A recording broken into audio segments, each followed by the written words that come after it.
podcast της Athens Voice. And along with it has come a new freedom of expression.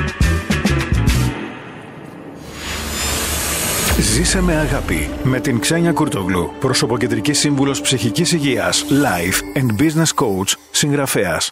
Σας έχει συμβεί ποτέ να νιώθετε έντονα συναισθήματα θυμού, να έχετε τα νεύρα σας και να ξεσπάσετε σε κάποιον άλλον άνθρωπο που δεν σας φταίει? Εμένα μου έχει συμβεί αυτό πολλές φορές και στη συνέχεια μετανιώνω και νιώθω πολύ άσχημα για τον τρόπο που φέρθηκα.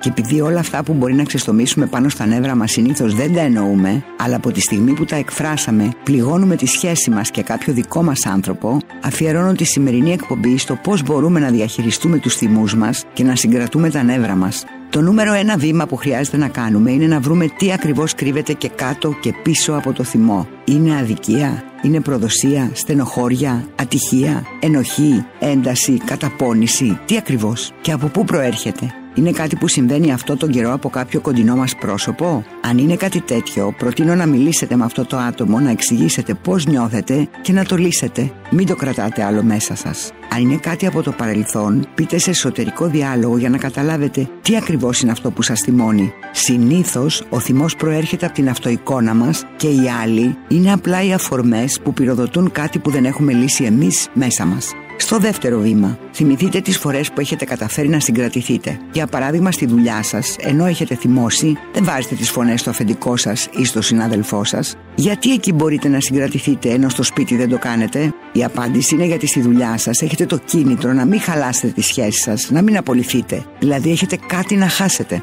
Το νούμερο 3 βήμα, σας προτείνω να κάνετε το ίδιο και στο σπίτι. Γιατί οι δικοί μας άνθρωποι δεν είναι δεδομένοι και όταν τους πληγώνουμε έχουμε κάτι να χάσουμε. Σε κάτι τέτοιες στιγμές, εμένα μου αρέσει να κάνω στον εαυτό μου την ερώτηση ποιος άνθρωπος θέλω να είμαι. Και αν αυτή τη στιγμή έβλεπα αυτή τη σκηνή σαν τρίτος, θα μου άρεσε η εικόνα μιας γυναίκας που ορίεται? Σκεφτείτε λοιπόν εκεί που πάτε να βάλετε τις φωνές στο παιδί σας γιατί δεν σας ακούει. Τι παράδειγμα θα του δώσετε ή τι σύντροφος θα είστε αν ξεσπάτε συνέχεια στη γυναίκα σας? Θέλετε να είστε αυτό το άτομο? Το νούμερο 4 βήμα είναι να συνειδητοποιήσετε ότι ο θυμός είναι ενέργεια και αυτή την ενέργεια, αντί να τη χρησιμοποιήσετε για κάτι κακό που θα μετανιώσετε αργότερα, μπορείτε να τη μετουσιώσετε σε κάτι καλό. Τη στιγμή που νιώθετε ότι φουντώνετε, σηκωθείτε και τρέξτε, χορέψτε, γράψτε, ζωγραφίστε, μαγειρέψτε, καθαρίστε το σπίτι. Κάντε κάτι άλλο από το να ξεσπάσετε στον άνθρωπο που είναι δίπλα σας. Δεν ξέρω αν το έχετε ακούσει, αλλά πολλοί καλλιτέχνες έχουν γράψει τραγούδια μέσα από συναισθήματα θυμού ή απογοήτευσης και έχουν με αυτόν τον τρόπο μετατρέψει το δηλητήριο των αρνητικών συναισθημάτων σε δημιουργία.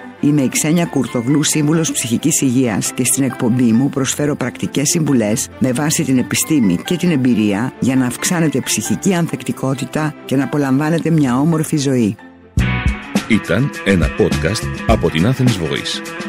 Μπορείτε να ακούσετε τα podcast της Athens Voice στο athensvoice.gr και στο Spotify, στο Apple Podcast και το Google Play Music.